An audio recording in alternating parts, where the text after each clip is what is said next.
Thank you, everyone, for the opportunity to be here today. I do apologize if my volume is overpowering. I can't tell from here, but it sounds like there's a pretty good amount of volume there. I really do appreciate the opportunity to be here in B-Sides Knoxville. And if anybody's interested in the back, there's all kinds of seats up in the front here. So feel free to come on up.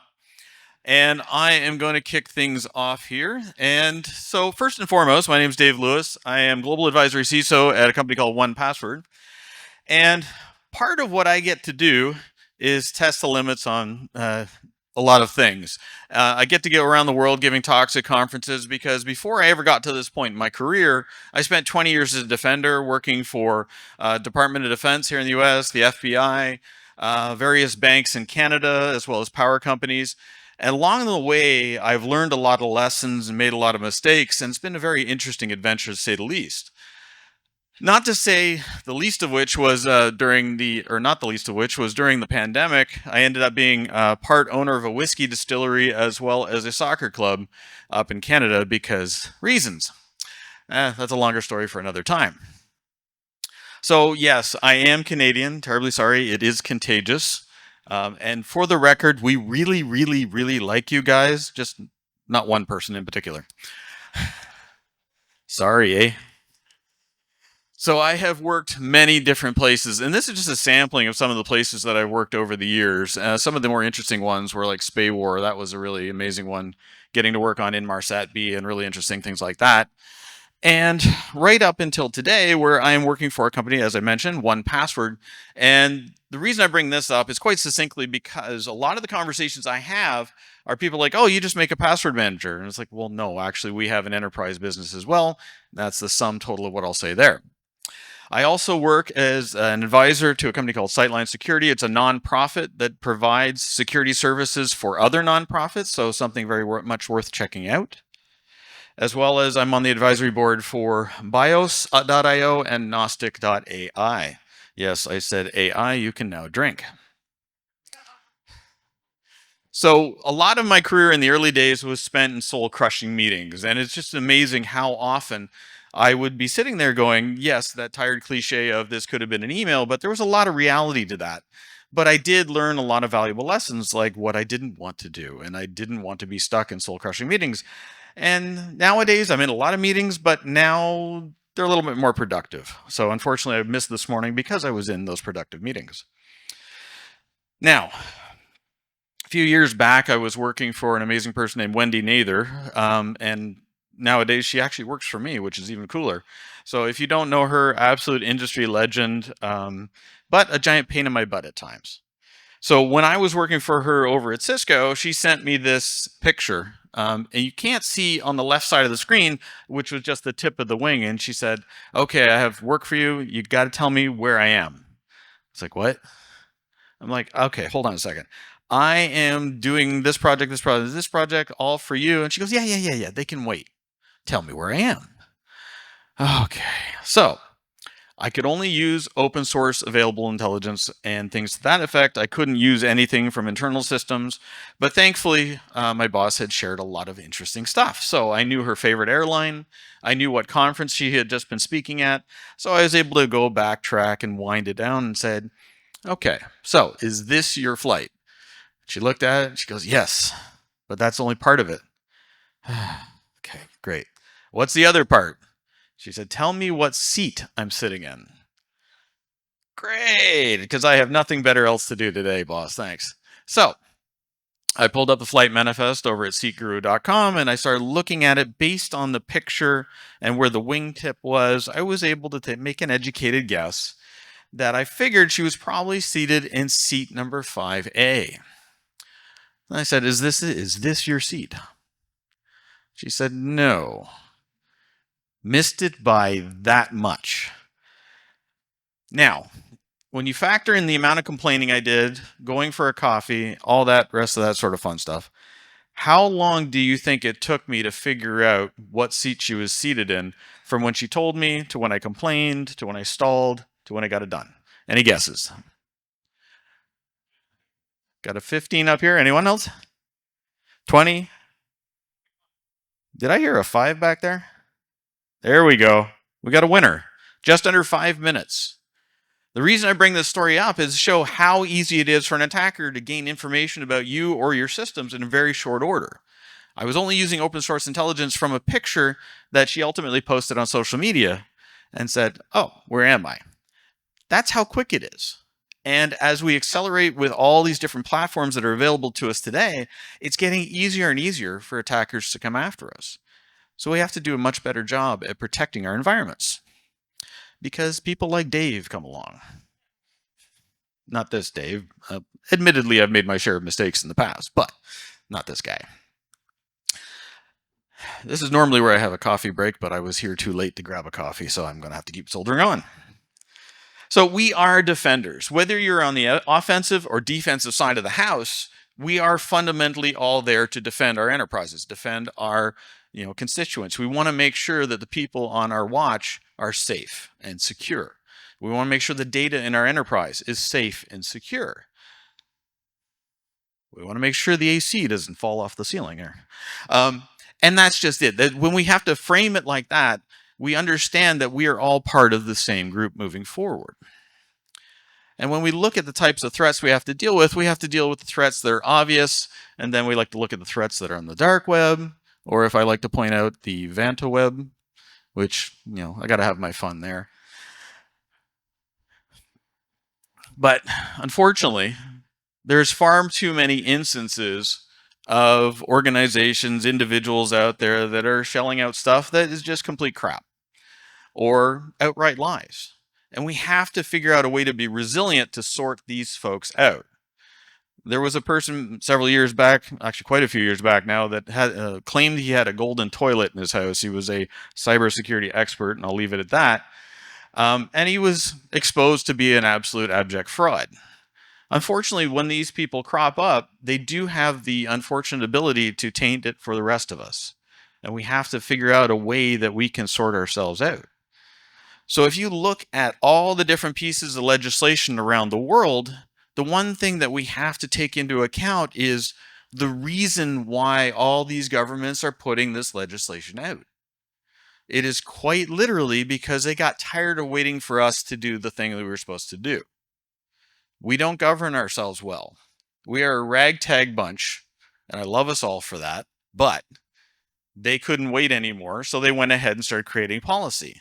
A lot of times they don't take security input from the right characters as a result, and then we're left trying to sort it out after everything's done. We have to be able to move away from the kids' table. We have to take the seat that we have earned. We just have to step up and grab it. Now, back in 1983, when I started with computers, yes, that far back, it was amazing. My father brought home this luggable computer, and is that an angel of mercy I see coming? Oh, it is. My dad brought one of these luggable computers home, thank you. And in it, it was the first time I ever got access to a computer in my own house. And my father was there. He's like, oh, this is just for work. I'm like, sure, okay. He would be out of the house all day, so I would play with it. And I became an absolute master of VisiCalc. If anybody gets that reference, you're as old as me. Okay. And this was really what started my curiosity. And I kept asking questions. I was like, how do I connect to the outside world? And he was a finance guy. He had no idea. He's like, I don't know. And I ended up buying video game magazines and figuring out how to get on message boards and all the rest of it. And then we got the phone bill. Yeah, I wasn't allowed to use this again for quite some time. This wasn't the exact one, but it was as close as I could find in short order. But that little green screen was very dear to me when I first got started. Then the interesting things started coming along that caught my attention. This is much later on in my career, but this is an example of the weird things that I would keep stumbling across. When Sony came out with their CDs of, this is copy proof. And then a few people in the industry went, wait a second, if I just use a green marker to go around the outside edge, all of a sudden it was readable again. This is one of those things that always boggles my mind when we see these security solutions that really aren't helping. There are times where I have to ask the question about, for example, SSO. When you have SSO to protect your environment, it's only protecting certain assets within your environment. We have to be able to go beyond that. We have to be able to do better. So With these sort of stories cropping up, I started a site called liquidmatrix.org. It's still limping along in existence, but the way I set it up, there is nothing in the Wayback Machine. And I kind of regret that in hindsight because I stood this up back in 96 or 97. It's still there, but there's no record of it in the Wayback Machine. That kind of bothers me now. At the time, I thought I was being really clever. But yeah, let's jump forward there. So when I was growing up, I was part of that Gen X generation where we were meant to be seen, not heard. Dad was off watching his TV and smoking his cigarettes. Mom was off at her book club, and I was meant to be the quiet one. That didn't really work out so well. Quite had a very different reaction. So as a result, I've been very active in speaking engagements around the world, as well as helping to co-found and also run various events. Example, B-Sides Toronto. And I've been very fortunate to work on things like 44Con and other events to that effect. And the reason I do that is because guess what? I don't get paid for any of this. The volunteers here don't get paid. They do it for the love of the community. And this is one of those things you have to understand, especially with DEF CON. The people that you see there are goons. I was a goon there for 13 years. And we don't get paid. Sure, they'll give us some food credits and things like that. But we're there for the love of the community. We want to make sure that we're giving back. Something to always keep in mind. And when you look at it, DEF CON as an example is just one massive example, because I've been going since DEF CON 7, is that it really becomes a family affair in a lot of ways. The people in this picture in the bottom right are dear friends to this very day. 2 of them were co-hosts on Liquid Matrix for many, many years. My son, when he was really little, he was always wanted to wear a DEF CON shirt, so I brought him one home. And he's like, oh, yes, this is awesome. I couldn't get him out of that shirt for months until he finally grew out of it, and he's like, oh, I need a new one. I was like, oh, okay, here we go. Now, when we're looking at how we can better improve things, we have to figure out how to manage upwards. We have to figure out how to deal with the C-suite or the executive leadership team. Because a lot of times they will clamp onto something so hard that may be completely misguided that will end up chewing up cycles. They'll end up chewing up cycles for you. And in one power company I was working at, the CIO came to me and he was very upset and he was absolutely beside himself because there was this published vulnerability for get this, half installed WordPress version that could lead to a root compromise. It's like, okay. And why are we worried about this? Well, because the board's worried about it. Okay, I'll ask the question again. Why is the board worried about this? Because it's a very serious vulnerability. Well, we don't have any WordPress in this environment anywhere. And this would not be a thing because a half-installed iteration doesn't happen very often. To be fair, quite a few years ago, I did find a version 1 of WordPress running somewhere in Russia, but I'm fairly certain that was a honeypot. And when we're looking at this, we're having this conversation about threats, we have to look at it and say, what is the real threat? Often we see sharks as a threat. We see sharks as the stuff that we're scared of because that's what we're led to believe in movies and other types of media, that this is what's a really scary thing. But no one ever pays attention to the ocean. The ocean that can actually crush the air out of a submarine, can drown people quickly.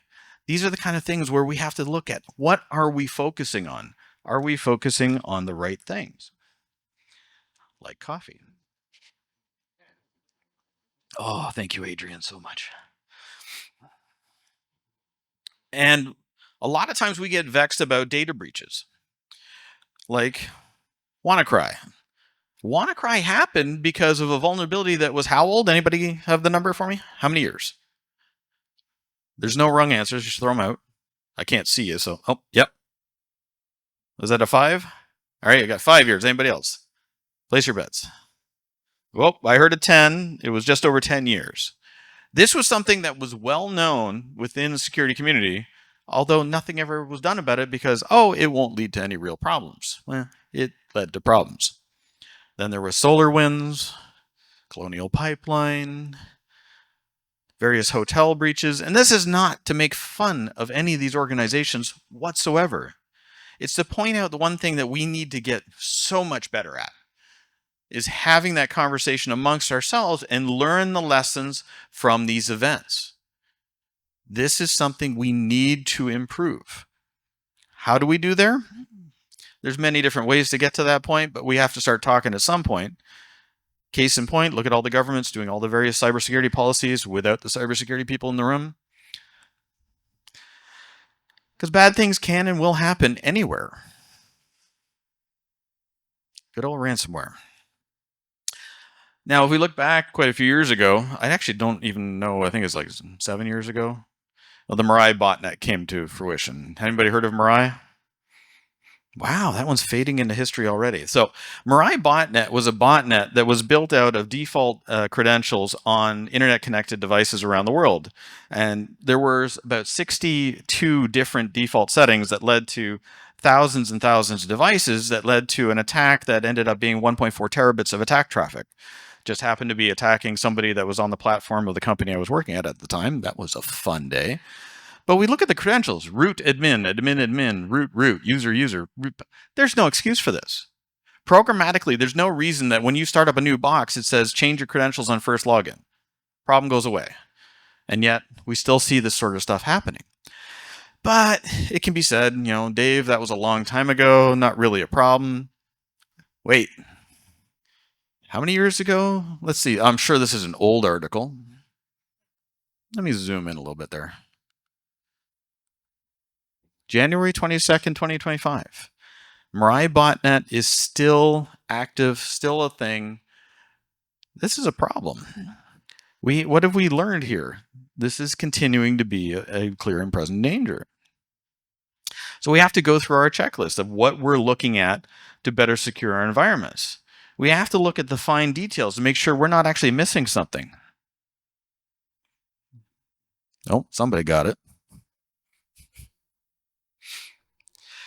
We have to look at things differently. My friend Miko, I met him at a conference in some Nordic country years ago, and he was talking about, at the time, applications writing other applications. And I thought, this is kind of surreal.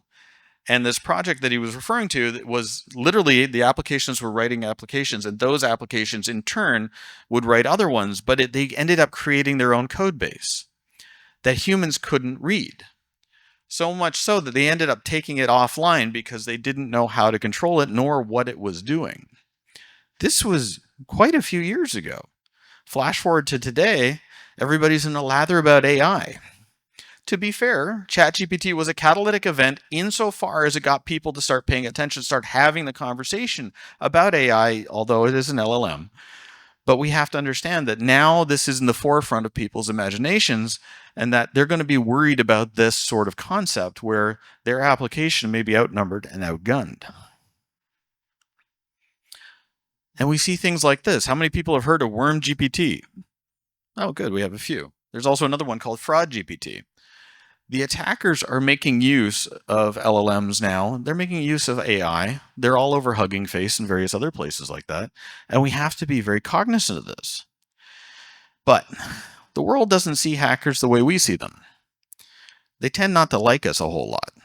And when I say hackers, I mean anybody in security that has an innate sense of curiosity. Hackers really fundamentally want to tear things apart, see how they work, and put them back together in a better state. It's not about just breaking it and walking away, because that does nothing to serve anyone. The world sees us in a very dim light, and that is because we didn't handle or manage the narrative. The media, the press, all the rest, they took off and they said, oh, the hackers, the evil ones with the hoodies and the big gloves. The only time I've ever had to wear gloves working on a laptop was in a data center at 3 a.m. and it was so cold in there, I couldn't feel feelings. If you ever tried to type with gloves on, yeah, not really a good idea. Also the balaclava, I never get that, but what am I going to do? The thing we have to understand is the media sees us like that, but the reality is hackers could be anyone, anywhere. It could be anybody in this room. Shocker. But that's just it. We have to dissuade the external folks of what they see as the narrative. We have to take that narrative back and own that as a group. Now, it's really amazing how people see security. So this ugly bugger here was me back in, 2006. They put me on the front of a magazine, and my father looked at that, and he was a CFO at the time. And he said, "Oh, if you were working for me, I would have fired you on the spot." Thanks, Dad. Proud moment for me. But this is just it. It just really frames how most of the world sees security. They don't see it as something that should be talked about in open company. They don't see it as something that should be communicated widely. And honestly, the more we talk about it in a public setting, the more we're going to get the right message across. Because this is often how we see the world, we also have to figure out a way to find a better place. I know I've had very, very dark thoughts many times. Spent 2 years in therapy as a result of these dark thoughts. That's not a bad thing. It actually got me to a much better place. But mental health, we hear a lot of talk about that in our community, is not something to be given short shrift. If you're hurting, find help. It's out there. Then we're looking at these things in the world that are broken on the technological side. We also have to look at things like Shodan, which is, obviously Google for hackers. And it's really amazing what you can find out there. I remember finding a Hamilton Beach toaster that had somebody connected to the internet. I'm fairly certain they were trolling me because I've never been able to find it since. But it's absolutely staggering. All the different people that have their webcams attached. I've seen shops around the world. I've seen bank vaults. I've seen things you wouldn't imagine. And none of that should have been easy to access. And then we run into the law of unintended consequences when we don't get a hold of security.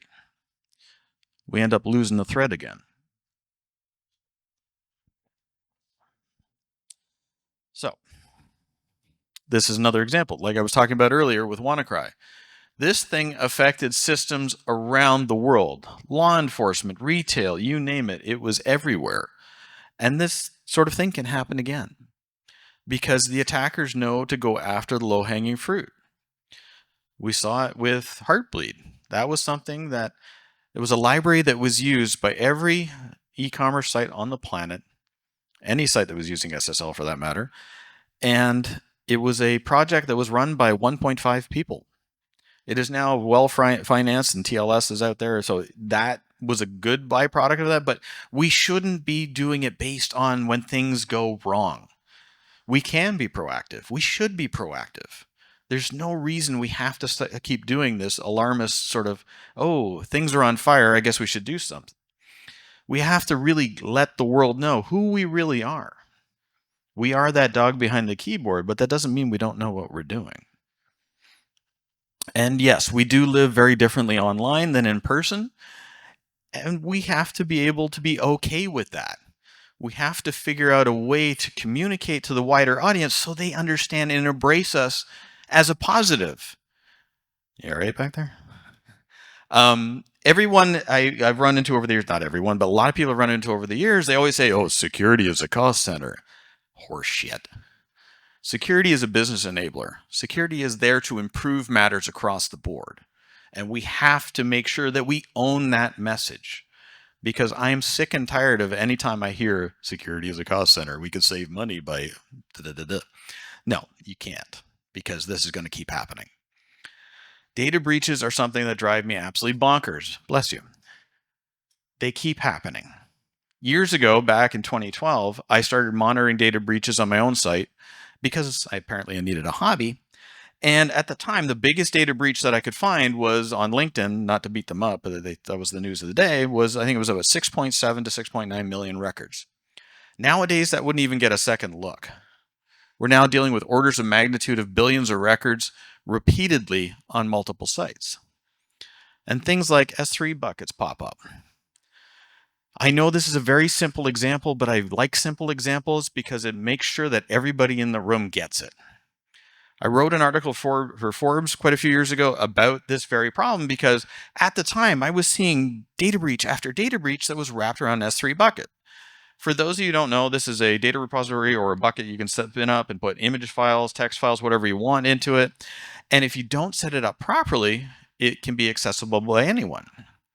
So when you go to start in there and you set it up, it says do not grant public access. They're very clear about this. Unfortunately, We end up with trolls because the trolls like to pick on us, say, oh, yeah, no, go ahead, set that up. We're fine with that. And we have to say, okay, the conversation is not just about data breaches, but the way people are weaponizing information against us. And we've all heard this phrase, fake news, but the problem here is that perception is 9/10 of reality.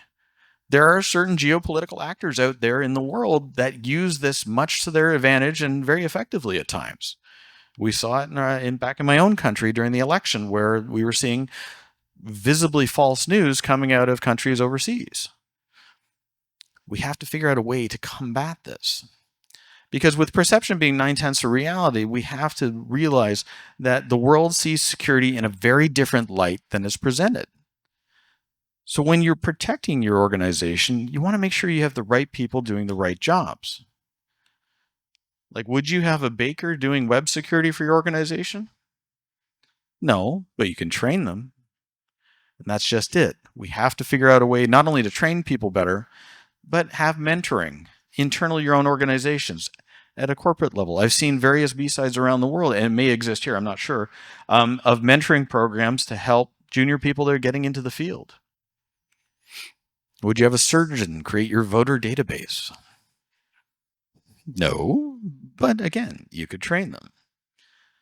Or would you have a philosopher running your practice?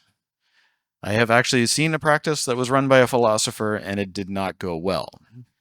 And the attackers know this sort of nonsense happens because, case in point, this was quite a few years back. I don't know if the year is on the article there. No, I actually clipped it off. I think this was 2006 or something to that effect, where a hacker came out in an article and claimed that he had helped the Mexican president at the time win the election by manipulating data, manipulating various things online. And we've seen other instances of this in various countries around the world. So we have to make sure that we're really cognizant of that and understand that sometimes the old ways just work. Paper ballot, you have a record. If a digital record is manipulated, are you able to tell what happened? Now, I like to talk about hackers very much in the same vein as sharks. The reason being is sharks are there to serve a very clear purpose. They're there to help keep the ecosystem healthy. When an animal dies and falls to the bottom of the sea, they'll come along and eat it because that's their job. They don't necessarily go hunting live stuff all the time. They will eat carrion as well. And we want to make sure that if we eliminate hackers, or sharks for that matter, there could be dire consequences.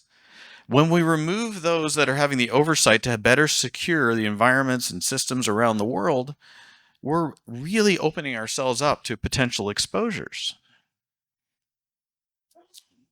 We worry about the threats a lot. We do tend to focus on this, but sometimes we end up arriving at analysis paralysis.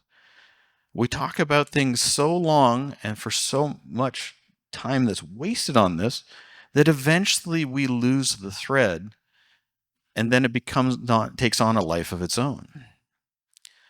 Now, sharks keep the food supply chain in check, and hackers really do help attack the supply chain and look at things like that in a productive fashion. I'm not talking about the criminal element. I'm talking about all of us in the room. We're there not only to just put things up and do the Ron Popeil method of set it and forget it. We're there to make sure that we're improving security overall. Sharks can hold clues for diseases because they live so long and they are so resilient in how they operate within their environments.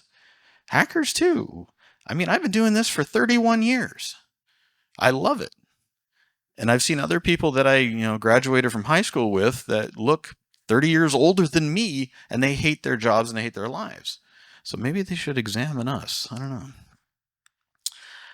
Sharks help keep that carbon cycle in motion, as do hackers within the cybersecurity community. We're able to go through and make sure that we're removing the cruft. We're removing the dead pieces. We're making sure that we're not having exposures. And we also are there to help inspire better design as a result of how we approach things. I've seen too many applications over the years, typically, that were written by engineers for engineers, and the average user wouldn't know what to do with it. Very much in that same vein, sharks help to inspire smart design simply by their shape and how they cut through the water. When we're cutting through cybersecurity environments and to better secure them, we're helping to inspire better products by virtue of how we handle things.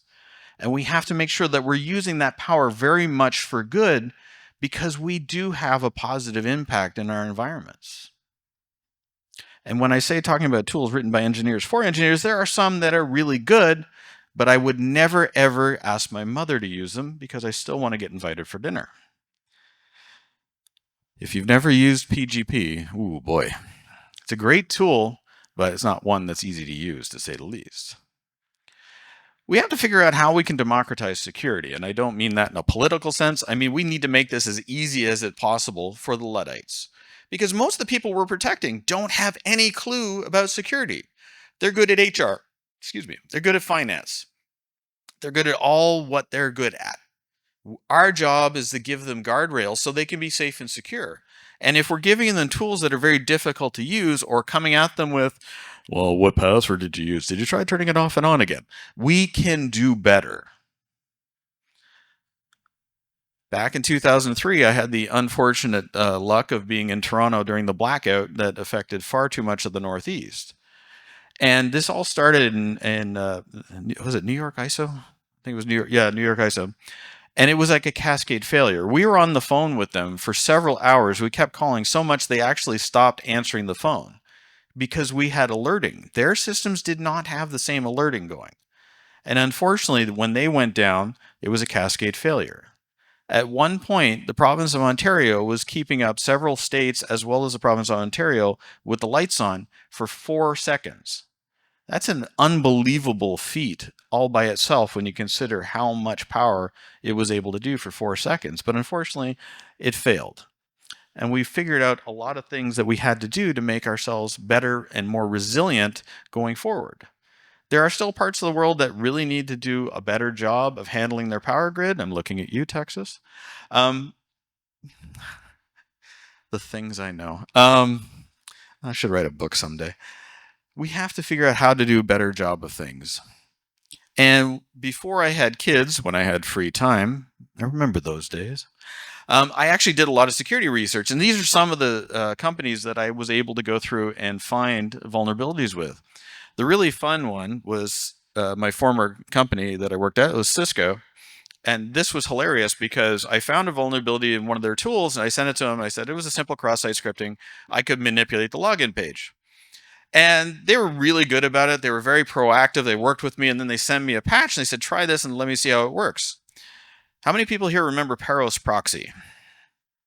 Wow, I dated myself there. Anyway, so I had this tool running that was like an intercept tool, and I went to launch the new patch, and the cross-site scripting didn't work anymore, but I could suddenly get a shell back from the tool.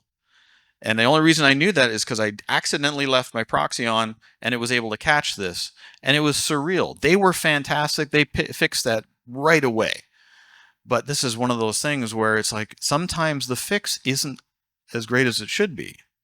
Symantec, the vulnerability I found with them, took them 18 months to fix because they had different language libraries for every iteration of their product, not a central library they could share across all of them.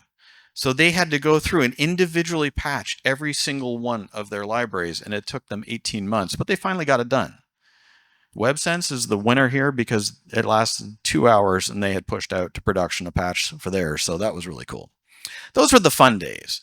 Nowadays, they have bug bounties, and I really wish that I was around at this, had that sort of free time now, because I'm fairly certain I could have made some bank, but these days, it's all spreadsheets for me. There's all kinds of good ideas, there's all kinds of bad ideas, but when you're dealing with security, you have to understand that sometimes a bad idea gets greenlit that ends up being really popular. Sharknado is one of those things where it's like, why in the heck did this ever get greenlit? And then it has a fanatical following. It's amazing to think what can happen. And then when you're looking at things in a different light, you have to look at, for example, when you're going out for a hike, I don't know quite what kind of critters you have to deal with down here, but in Canada, we have big ones with teeth. And if you're not careful, they can get you. So you just got to be faster than the nearest hiker. But nowadays, there's more than enough bears to go around in a cybersecurity context. So we can't just rely on, oh, they won't come after us because we're secure. We have to figure out a way that we can raise all boats and improve things. Now, remember, I was talking about orders of magnitude of billions of records? This is from a site called informationisbeautiful.net. 1.3 billion records, 1 billion records, half a billion records. These are the kind of things that absolutely keep me up at night. If you're not familiar with the site informationisbeautiful.net, please check it out. They do update this regularly. It used to be such that they actually had to change the way they presented the data at least 3 times that I know about because the bubbles wouldn't fit on the screen anymore. And this sort of stuff is possible because dumb things can and will happen. At one company that I was working at, it was a high-tech manufacturer. I was there for probably about 2 weeks when I was tasked with going out and checking all the accounts that had super user status. And as we went through there and did the iteration through them, we found that there was 10 accounts there that still had super user status that people weren't at the company anymore. That was a bit of a problem, especially when you consider that one of those accounts had been used in the last 2 years. Now, I use this story repeatedly, so some of you may have heard me tell this one before, but can anybody guess what the problem was with this 2-year-old account that had been this account that had been accessed in the last 2 years? Any guess? Throw them out. That's one way to put it, yes. Anybody? I saw somebody else over here. What was that? They'd been dead for 5 years. So yes, they had left a long time ago. And this was really frightening. Thankfully, this was just somebody that had this access and they needed to go in, check a cron job, and then back out.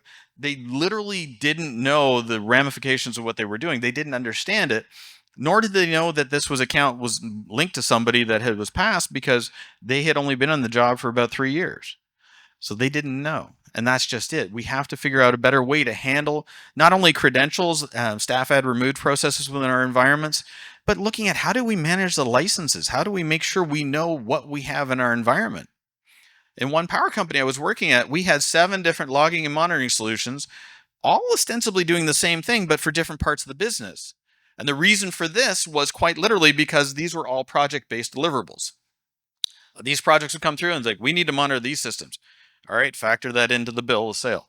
Do this one, factor. No sunset provisions either. So a lot of these systems are well past their lifespan, but at no point had somebody sat down and said, well, we can just rationalize this all to one. And we ended up doing exactly that. But this is one of those things that we have to look at. So yes, that person had been dead for 5 years. Hindsight is 2020. And a lot of times I like to talk about black swan events. I won't really go into it here, but this is basically an event that has massive impact, but in hindsight could have been easily solved. And a lot of data breaches fall into this bucket. So how do we get better? We have to figure out how to learn from those lessons. Case in point, Facebook back in, this was 2017, they had artificial intelligence robots that started talking to each other in their own language. The engineers got so freaked out, they took them offline. They didn't know how to, one, intercept the communications or even understand what they were telling each other. So when we're looking at security in our environments, we have to think about things differently. And when we're doing that different thought process, we have to look at something like the 10th person principle. If you've ever heard of this, this is really a case of if you have 9 people all saying the sun is shining, the job of the 10th person is to say, no, it's raining outside. And here's why. And that way, we're not just going to blindly accept that everything is fine when you have somebody that's quite literally their job to find all the worst case scenarios. And I know I'm in a room full of people that like to address worst case scenarios, but the reality is we have to figure out a way to better communicate this to the wider audience. Because if we miss a step, it can lead to a corporate extinction event. I've seen this happen in quite a few companies. There was one travel company, it was like Hippo or something like that in Europe, where if you had your ticket and the number at the end of the URL, if you manipulated it by 1 digit, you got somebody else's booking. And you could go through and you could walk through and pull everybody's plane ticket. They were out of business 24 hours later. It's amazing how simple something like that can take down an organization. And some of these problems persist. Now, Wendy Nather, who I mentioned used to be my boss, I'm now very, very fortunate to have on my team. Unfortunately, she likes to drive me up a wall. This is a picture she sent me a couple weeks ago and said, "Tell me where I am." And again, here we go. Thankfully, I didn't have the time to be able to address this one, but it just shows that when you think you've solved something, it can come back to haunt you. And you want to make sure that you tackle threats before they grow and figure out how we can do a better job, because we can. We have that capacity. This is a room full of very smart people. We can solve these things if we come together, and we have to build that trust. When we're born into this world, we're squalling, we're looking for food, we're looking for shelter. We don't know anything else, no superfluous information, but a lot of us don't shed that as we grow up in our lives. They don't obviously go into cybersecurity. They tend to be the ones that leave their doors unlocked, or think everything's going to be fine, or think that their password of their kid's name and birthday is going to be okay. We have to dissuade them, and not only dissuading them, we don't want to vilify them. We don't want to make them feel bad about their choices. We want to give them better choices on how they can improve how they do security. I made fun of SSO earlier as being part of a solution. We have to look at how do we extend beyond that? How do we find a solution that really grabs those extra pieces? We also have to come together and work as one. And where does it start? In rooms like this. You look around this room, and if you don't know somebody in this room, make a point of introducing yourself before you leave today. This is your community. And the B-Sides event organizers have done a fantastic job of putting this event together. They made the funny choice of having me here, and I really appreciate it, but, got to have a Canadian here every once in a while, I guess. But that's just it. There is safety in numbers. And as we're going through and looking at how we can improve matters, coming together as one is this really, really simple aspect. And from that, we can grow from here. We can do better. And we can understand that being the sharks in the ocean is a good thing, because we're there to help improve things overall. Before I go, I'd like to do a little pitch for my Chasing Entropy podcast, which has just launched a couple weeks ago. So be sure to check that out on your favorite platform.